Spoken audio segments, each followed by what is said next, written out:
Halo anak-anak, apa kabar? Kembali lagi bersama Miss Sulan ya. Nah, untuk kali ini yang biasanya kita belajar matematika, kali ini kita akan belajar agama Kristen untuk kelas 12. Dan pada hari ini kita akan belajar tentang peran remaja Kristen dalam memperjuangkan keadilan. Nah, sebelumnya coba dilihat dulu di sini. Di sini ada beberapa contoh gambar. Nah, gambar yang pertama ini tentang orang miskin dilarang sakit. Nah, orang miskin dilarang sakit. Kemudian gambar yang kedua, no money, no health care. Orang miskin dilarang sakit, kata gambar yang kedua. Dan gambar yang ketiga adalah gambar seorang anak yang mengamen. Nah, dari beberapa gambar ini, apa yang bisa dikaitkan dengan judul tadi mengenai keadilan. Nah, di sini menunjukkan beberapa contoh hal-hal yang menunjukkan ketidakadilan dalam kehidupan sehari-hari. Gambar yang pertama, berarti yang diizinkan sakit hanya orang-orang yang tidak miskin, hanya orang-orang yang punya uang. Dan gambar yang kedua juga seperti itu, apabila orang don't have money, berarti mereka don't health care, tidak bisa mendapatkan perhatian kesehatan, tidak bisa mendapatkan pelayanan kesehatan seperti orang-orang pada umumnya. Dan yang ketiga adalah gambar seorang anak yang mencari nafkah. Nah, mungkin anak-anak pada seusianya itu masih sekolah, maunya pendidikan, bergaul dengan teman-teman seusianya, tapi anak ini menunjukkan bahwa di usianya masih remaja, dia sudah harus bekerja untuk mencari nafkah. Contoh ketidakadilan yang terjadi. Nah, sebenarnya apa sih definisi keadilan itu, atau adil itu apa? Jadi adil atau keadilan itu adalah sebuah kondisi kebenaran yang ideal, baik secara moral mengenai sesuatu hal, dan hal itu menyangkut suatu benda atau pribadi. Artinya di sini kondisi kebenaran ideal. Nah, jika dikaitkan dalam firman Tuhan, apa kaitannya firman Tuhan dalam keadilan dalam kehidupan seseorang? Nah, jadi firman Tuhan itu sebagai dasar dalam perjuangan keadilan. Setiap orang itu berhak memperjuangkan keadilannya. Tapi di sini mau Miss garis bawahi bahwa setiap orang dalam perjuangan keadilan itu harus menggunakan cara yang tepat, sesuai dengan konteks yang tepat ya, sesuai dengan konteks firman Tuhan. Karena firman Tuhan juga mengizinkan bahwa keadilan itu perlu diperjuangkan. Artinya di sini dan perlu garis bawahi bahwa keadilan itu harus diperjuangkan dengan cara yang tepat dan cara yang sesuai dengan apa yang Tuhan ajarkan. Nah, jadi dalam Alkitab pun ada pengertian keadilan dalam perjanjian lama dan perjanjian baru. Di sini menjelaskan mengenai dalam perjanjian lama dulu. Nah, dalam perjanjian lama yang berkaitan dengan memperjuangkan keadilan ini bahwa terdapat dalam Mazmur 5 ayat 9, Tuhan tuntunlah aku dalam keadilanmu karena seteruku, ratakanlah jalanmu di depanku. Nah, sekali lagi, Tuhan tuntunlah aku dalam keadilanmu karena seteruku, ratakanlah jalanmu di depanku. Dan yang kedua, ayat yang kedua, terdapat dalam Mazmur 35 ayat 22-24. Demikian firman Tuhan. Engkau telah melihatnya, Tuhan. Janganlah berdiam diri ya Tuhan, janganlah jauh daripadaku. Terjagalah dan bangunlah membela aku, membela perkaraku, ya Allahku dan Tuhanku. Hakimilah aku sesuai dengan keadilanmu, ya Tuhan Allahku, supaya mereka jangan bersukacita atasku. Artinya di sini seorang manusia yang ketika dalam masa hidupnya yang tertekan itu meminta keadilan datangnya daripada Tuhan. Seperti dalam Mazmur 5 ayat 9, tuntunlah aku dalam keadilanmu karena seteruku. Dan di Mazmur 35 ayat 23 juga dikatakan, terjagalah dan bangunlah membela hakku, membela perkaraku, ya Allahku dan Tuhanku. Artinya di sini manusia meminta keadilan, manusia meminta pembelaan yang datang daripada Tuhan, ya. Nah, itu pengertian keadilan dalam perjanjian lama. Kemudian dalam perjanjian baru pun juga ada. Dalam Roma 3 ayat 21-26, di situ firman Tuhan berkata seperti ini. Di dalam dan oleh Tuhan Yesus, keadilan Tuhan, yaitu dengan kasih-Nya yang menyelamatkan, itu terwujud melalui pengorbanan dan penebusannya. Nah, artinya di sini melalui pengorbanan penebusan Tuhan Yesus Kristus di kayu salib itu menunjukkan keadilan Tuhan, yang mana Tuhan ingin semua dosa manusia diampuni, tidak ada yang dibeda-bedakan oleh Tuhan Yesus. Artinya di sini Tuhan menunjukkan keadilannya bahwa setiap orang memperoleh penebusan dosa yang sama melalui pengorbanan Tuhan Yesus Kristus di kayu salib. Kemudian di ayat yang kedua, perumpamaan Tuhan Yesus mengenai orang-orang upahan di kebun anggur. Nah, ada yang tahu nggak bagaimana ceritanya perumpamaan Tuhan Yesus mengenai orang-orang upahan kebun anggur? Nah, di sini saya mau menceritakan sedikit. Jadi dalam Matius 20 ayat 1-16 itu diceritakan mengenai seorang pemilik kebun anggur yang mencari para pekerja. Jadi di sini pemilik kebun anggur mencari orang-orang upahan untuk bekerja di kebun anggurnya. Pagi-pagi sekali, sang tuan ini mencari dan menemukan para pekerja. Mereka sepakat dengan upah 1 hari 1 dinar.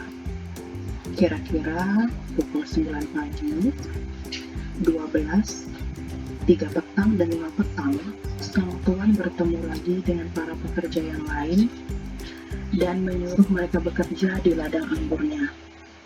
Tibalah waktu untuk membayar upah mereka. Nah, jadi ini saat-saat yang ditunggu-tunggu kan, bagaimana nih upahannya nih, bagaimana sistem upahnya. Nah, mulai dari pekerja yang masuk terakhir, yaitu pukul 5 petang, sampai pekerja yang masuk pertama, yaitu pagi hari. Di sini dikatakan bahwa sama-sama mendapat upah 1 dinar. Nah, sebenarnya di sini kalau secara kasat mata, kenapa, atau secara logikanya kita berpikir kenapa yang datang terakhir datang pagi itu mendapatkan upah yang sama, padahal bekerjanya ya pasti datang lebih pagi, lebih capek, lebih lelah dibandingkan datang jam 5 sore dan baru sebentar saja bekerja gitu. Tapi mereka mendapat upah yang sama, yaitu 1 dinar.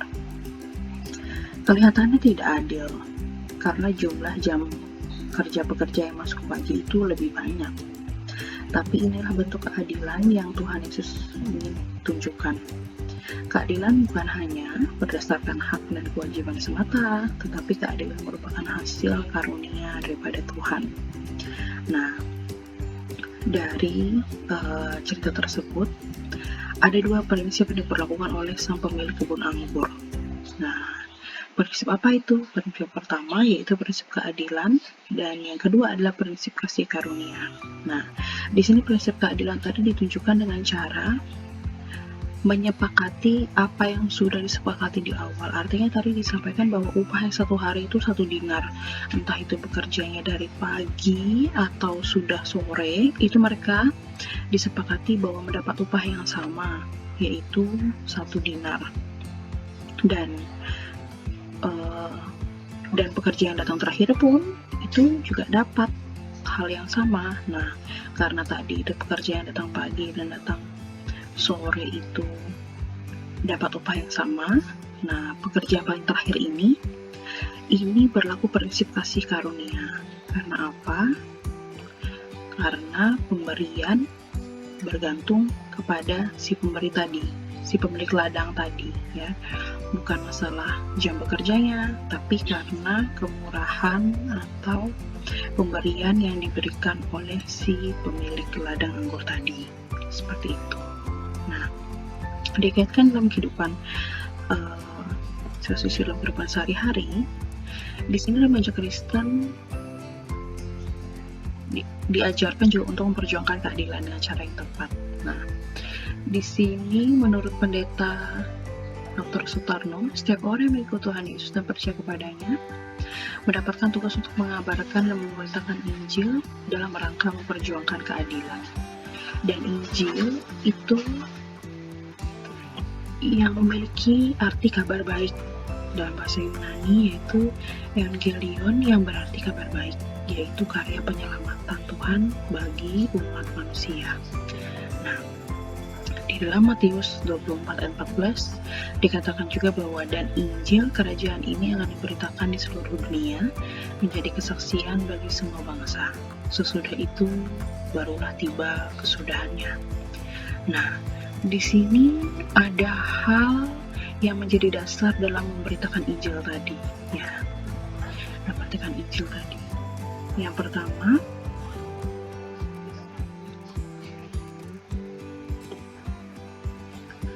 semua orang yang miskin atau kaya, lemah atau berkuasa, bodoh atau pandai memerlukan Injil Kristus.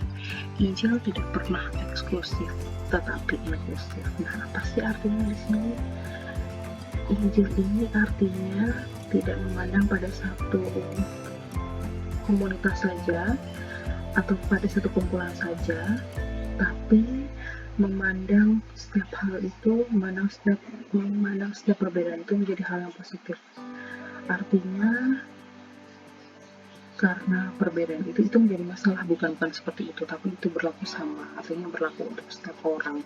Makanya dikatakan bahwa semua orang, miskin atau kaya, lemah atau berkuasa, bodoh atau pandai, itu memerlukan Injil Kristus. Nah, itu yang pertama. Yang kedua, Tuhan Yesus memandang dan memperlakukan manusia sebagai manusia. Artinya di sini status, kelas sosial, ideologi, agama itu bukan merupakan hal yang utama harus diberi perhatian dan pertimbangan utama sehingga mengaburkan kemanusiaannya. Artinya di sini kita tidak bisa membeda-bedakan orang, apapun itu status sosialnya, agamanya, bagaimana kondisinya. Itu tidak boleh memotivasi kita untuk bersikap berbeda terhadap orang lain, tapi harus bersikap sama dan adil, ya. Kemudian seperti judul yang kita pelajari hari ini, materi kita pelajari hari ini, mengapa remaja Kristen harus memperjuangkan keadilan? Yang pertama, karena meneladani Tuhan Yesus Kristus. Karena meneladani Tuhan Yesus Kristus, yang mana Tuhan Yesus dalam masa-masa pelayanan juga menunjukkan bagaimana Tuhan Yesus itu hidup tidak membeda-bedakan orang, yang mana apakah orang tersebut dari golongan yang tinggi pada saat itu, atau orang biasa saja, atau orang-orang yang hidupnya apakah sudah berkenan kepada Tuhan atau tidak, itu Tuhan tidak membeda-bedakan. Kita bisa lihat dalam contoh di kehidupan Tuhan Yesus itu, murid-murid Tuhan Yesus yang memiliki latar belakang yang berbeda-beda, tapi Tuhan Yesus ingin mereka menjadi pengikut Tuhan Yesus Kristus. Artinya di sini Tuhan memberikan kesempatan kepada setiap orang itu sama, memiliki kesempatan itu dengan cara yang adil, yang mana Tuhan juga selalu memberikan mujizatnya kepada orang-orang yang mau datang kepada Tuhan. Asalkan orang-orang itu mau datang kepada Tuhan, dan Tuhan pasti memberikan kebaikan Tuhan. Tuhan Yesus pasti memberikan kemurahan Tuhan bagi orang-orang yang mau datang kepada Tuhan. Itu mengapa alasan remaja Kristen harus perjuangan keadilan. Pertama, meneladani Tuhan Yesus, karena Tuhan Yesus adalah contoh pribadi yang adil, tidak membeda-bedakan. Kemudian yang kedua, meneladani keberanian Ester dalam perjanjian lama. Nah, di sini ada cerita ini mengenai Ratu Ester. Ada yang tahu ceritanya Ratu Ester seperti apa? Nah, ini disebagikan sedikit ya, mengenai seorang perempuan yang terkenal dengan keberaniannya. Nah, jadi ada seorang perempuan bernama Ester. Nah, jadi pada waktu itu Ester itu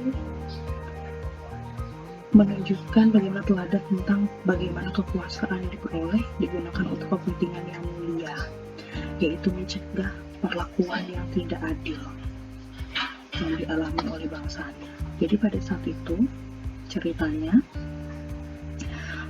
Ratu Ester ini adalah perempuan Yahudi, istri kesayangan Raja Ahasiweros yang menggantikan Ratu Wasti yang disingkirkan oleh Raja.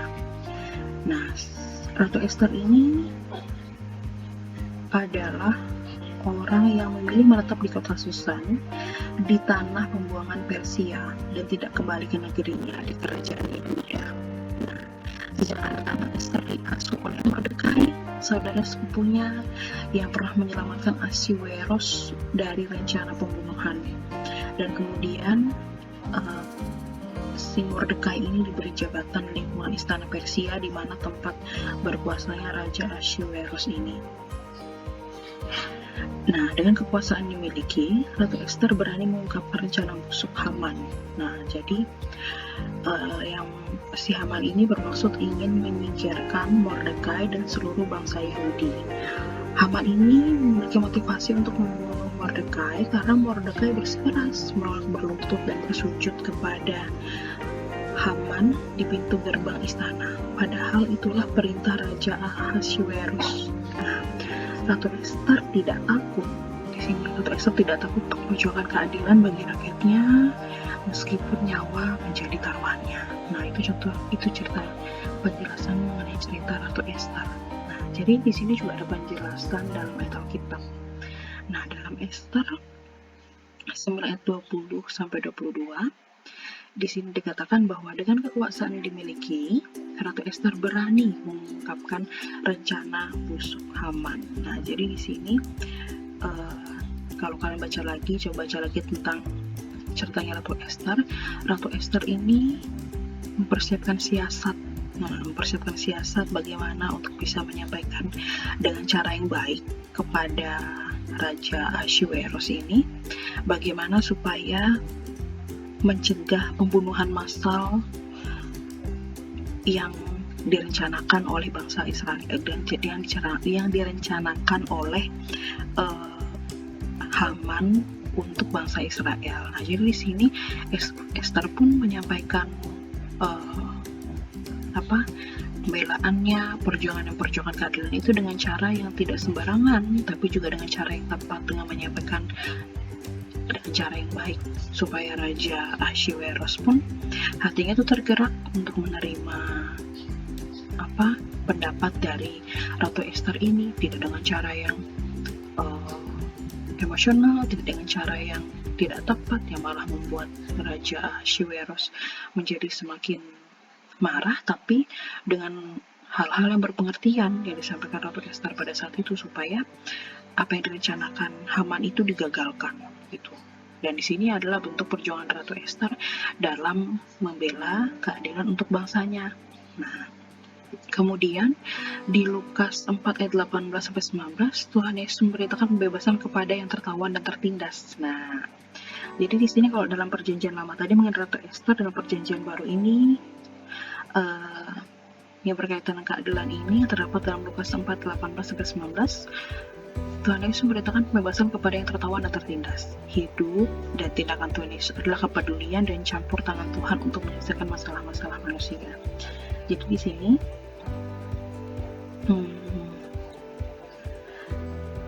kita tahu bahwa Tuhan Yesus itu adalah Mesias yang mana melaksanakan misi penyelamatan kepada umat manusia. Jadi Tuhan Yesus pernah menyatakan bahwa Roh Tuhan ada padaku. Oleh sebab itu, Ia telah mengurapi aku untuk menyampaikan kabar baik kepada orang-orang miskin. Ia telah mengutus aku. Nah, jadi di sini Tuhan Yesus memberitakan pembebasan kepada yang tertawan dan tertindas. Artinya di sini Tuhan Yesus memberikan pembebasan kepada kaum miskin, kepada kaum yang tertindas, memberikan kesembuhan kepada orang buta, memberikan kesembuhan juga kepada orang-orang yang pada saat itu tertindas hidupnya dirasakan bahwa tidak ada keadilan di kehidupannya seperti itu. Nah, itulah peran Tuhan Yesus dalam kehidupan manusia, yang mana Tuhan Yesus berperan memberikan kesembuhan, memberikan pemulihan kepada orang-orang yang memerlukan, memberikan keadilan, menciptakan keadilan itu buat orang-orang yang memerlukan. Nah, Jadi adapun rangkuman dalam pembelajaran kita hari ini adalah Tuhan Yesus datang ke dunia untuk membebaskan orang-orang yang menderita. Salah satunya menderita karena ketidakadilan. Jadi banyak bentuk ketidakadilan. Salah satunya bentuk karena penderitaan itu menciptakan ketidakadilan seperti yang disampaikan di awal tadi. Nah, sebagai orang muda, kita harus memiliki jiwa menuntut keadilan dengan cara yang tepat loh ya, karena dengan penyampaian yang tepat. Kalau penyampaian tidak tepat pun pasti Tuhan tidak akan setuju dengan cara yang seperti itu. Tapi Tuhan ingin kita menyampaikan keadilan dengan cara yang tepat sehingga lewat kehidupan kita nama Tuhan dipermuliakan. Nah, demikian yang bisa disampaikan untuk pembelajaran hari ini. Biarlah setiap anak-anak boleh melakukan segala sesuatu dengan cara yang tepat, dengan hikmat yang tepat yang datang daripada Tuhan, sehingga hidupnya terus menjadi berkat dimanapun berada. Selamat belajar, sehat selalu, Tuhan Yesus memberkati.